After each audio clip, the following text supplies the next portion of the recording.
Okay, last couple rules we need to add to our differentiation toolbox.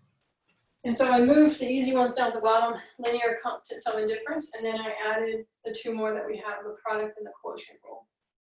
So the product rule is when you have two functions multiplied together. So an example of the product rule is over here.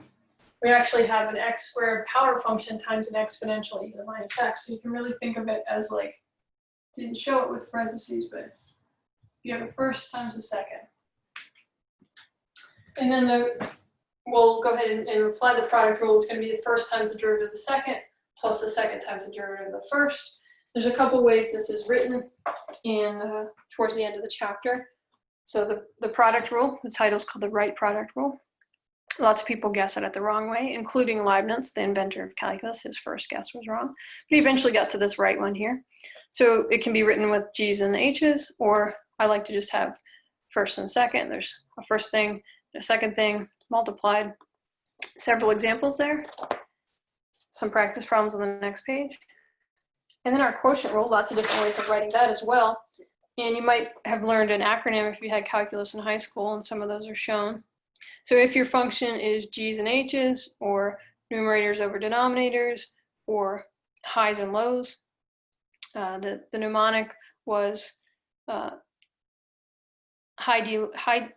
d high minus high d low over low squared. So that's just talking about high being the numerator, low being the denominator. So if that little auditory signal helps you, I like it in this form. I'll use that often. But it's clear, though, that example 5 here is a quotient rule.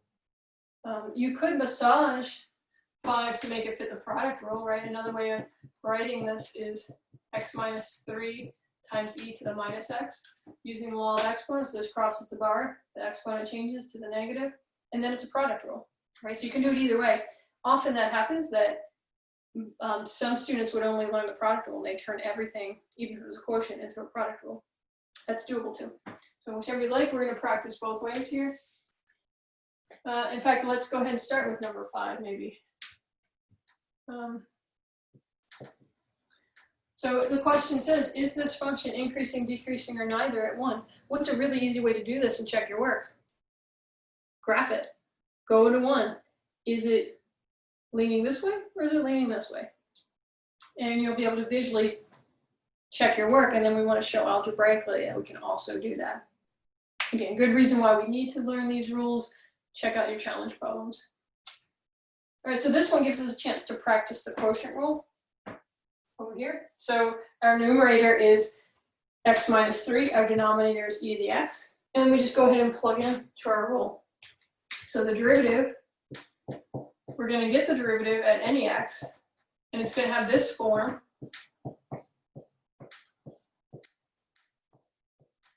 And then we'll plug in 1 and be able to answer if that is positive, it's increasing. If that is negative, it's decreasing. If it's 0, it's actually a critical point.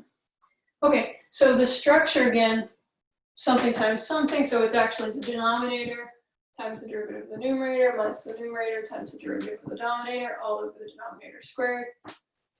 So you see that this, applying this rule, there's some boxes where you're just copying pieces of the puzzle. Denominator is e to the x, that goes right here. Numerator is x minus 3. And denominator gets copied there. And then the remaining empty boxes, those you have to put in your derivatives. But these are pretty easy functions to take a derivative. The numerator is x minus 3, so I focus on this, take the derivative of that with respect to x. And it's just a linear function, it's just the invisible 1 sitting in front of that x. So 1 goes here. And then the denominator, derivative of e to the x. Well, that's actually just e to the power rule. So I rewrite it, e to the x times the derivative of the power. So it's going to be e to the x times the derivative of x, which is just 1. That's just e to the x. E to the x is actually a special function. Only function whose derivative is itself. That's a pretty neat property. Among the many properties that exponential functions have, that's yet another one of the cool properties. Okay, so any reason to simplify that? No reason for this problem to solve this one, where we just need to plug in 1. Doesn't make sense to distribute or combine like terms or try to massage that. with algebra. Let's just go ahead and plug in 1 and see what happens. So I'll have e to the 1 times 1 is e to the 1 in the numerator, minus 1 minus 3 is minus 2 times e to the 1, all over e to the 1 times e to the 1.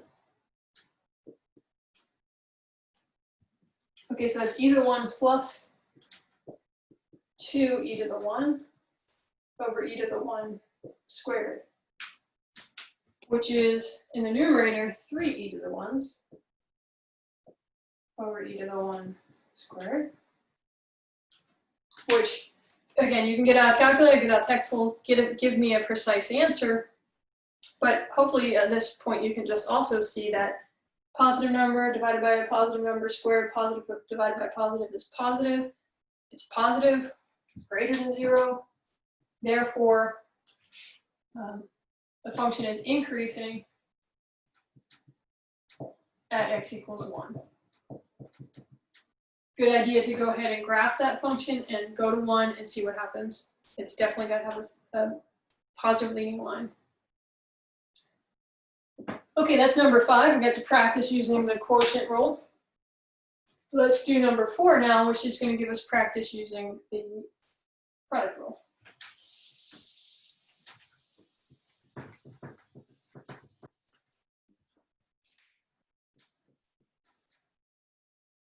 Okay, find the CPs for this function. Again, it was written that way. We added parentheses just to remind ourselves that there's really 2 separate things involving x, a power function and an exponential.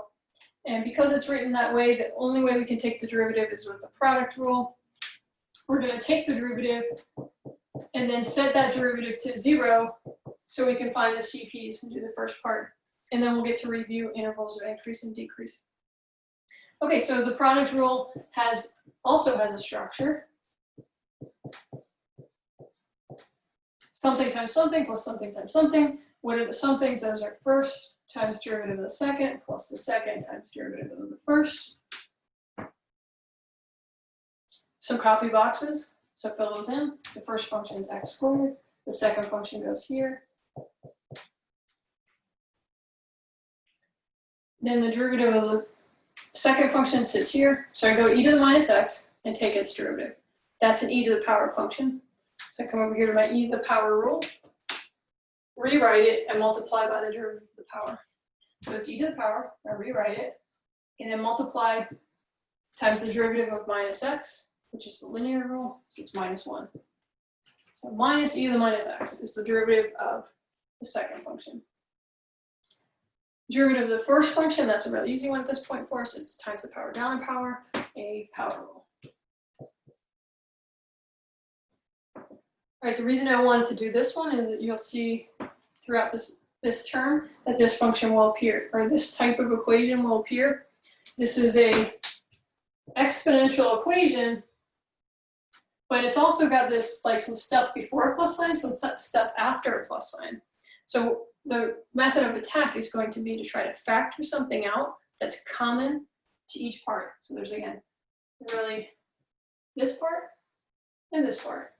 And I'm hoping that I see something common to each. And you will with these exponential equations.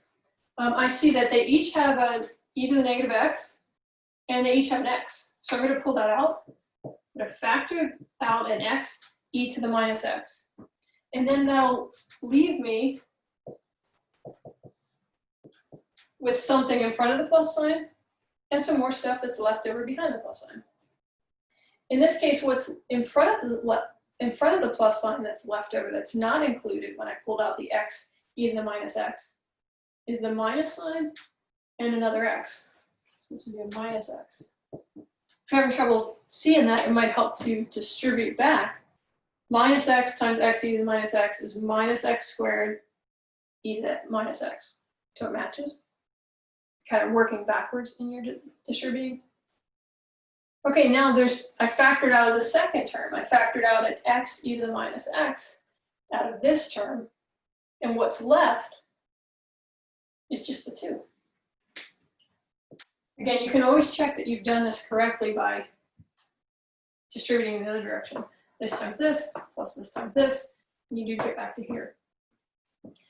Now what we're left with at this point is x e to the minus x times minus x plus 2 equals 0. And really that's like 3 separate things multiplied together to give me 0. I'm happy the 0 is on this side by the rule of 0. And if it wasn't on that side, I'd work to put 0 on that side, everybody else on the other. By the rule of 0, the only way 3 things can multiply together and give me 0 is if at least one of them is. So I can set each of them to 0. So I say x equals 0 and e to the minus x equals 0 and minus x plus 2 equals 0. And I want to solve each one of those. A linear equation, it's already solved. X is 0 is a CP. So I get a CP at x equals 0. This is an exponential equation. E raised to something equals 0 has no solution. Or you can go ahead and try to solve it with inverse operation ln. You'll get to a place where you see that there's no solution. Just get rid of it. And the last one is also linear and tells us, and there's a CP at x equals 2. All right, a lot of work, but did we answer the question? Let's go back up to number 4. Find the CPs. We have 2 CPs at 0 and 2. And then it said find the intervals of increase and decrease. We haven't done that, but we have all the pieces of the puzzle there to do it. So let's just make a little room. So we can do intervals of increase and decrease. Let's keep our derivative and our CPs. So we need the CPs. Intervals of increase and decrease, they only change around CPs. So I do my F prime line to remind myself to answer questions about increase and decrease, I need to use the first derivative. That's the important piece. And I'm going to put my CPs, which were 0 and 2. It's a number line, so I put them in order. That divides my number line into 3 different intervals. I'm going to pick a test point from each interval, plug it into the derivative, decide whether it's increasing or decreasing. It'll be increasing and decreasing for any point I would have pulled from this first interval, and so I only have to pull one. All right, so I'll try -1 over here. I'll try 1, and I'll try 3. Seem like easier numbers to plug in, and I'm just looking for the signs, positive, negative. Okay, so -1 into our derivative. This is the derivative, or you can write it in this part. I think it's easier if I copy this factored form.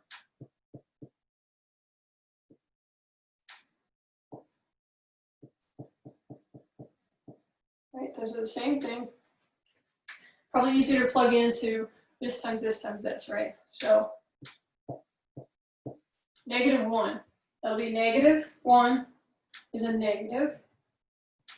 And then e to the negative, so it'll be e to the positive 1 is a positive number. And then -1, negative that is +1 plus 2 is a positive number. So positive times negative is a negative. So when I plug in -1, again, if you want to do it exactly, precisely, you can use a tech tool, plug that in and get a value, you'll have a negative. So the interval from negative infinity up to 0 is decreasing. Now we're going to check the next interval, the smaller interval between 0 and 2. We're going to try 1. Same thing, I'm plugging into my derivative. That 1 will be positive. The next term, e to the -1, is like 0.3, so that's still positive. And then -1 plus 2 is positive, so positive multiplies together to make a positive. So when I plug 1 into my derivative, I get a positive number. Therefore, that means the interval is increasing from 0 to 2. One more to check, f prime of 3. So 3 is a positive number. Oops. E to the -3 is also positive. That's a small decimal, but positive. Think about the graph of e to the -x, right? Never has negative values. And then x plus 2, so -3, so it'll be a minus number. Positive times a minus is a minus. So our conclusion is that the function is increasing on the interval from 0 to 2, and it's decreasing everywhere else, which is the interval from -infinity up to 0, and for union, 2 to infinity. Be a good idea to pull out your check tool and check your work. In this case, checking your work would be to visualize the function x squared e to the minus x, put that into Desmos, put that into Wolfram Alpha, put it into your TI calculator. Go ahead and look. Does it look like there are two CPs where you have horizontal tangent lines at 0 and at 2? Does it look like the function you'd be pedaling downhill from negative infinity to 0, uphill from 0 to 2, downhill again? So it has this general shape, right? And that should be the case the way I check your work. Okay, you got plenty of problems to practice in chapter 2, and that can get you towards the challenge problems at the end, solving real applications. Okay, have fun.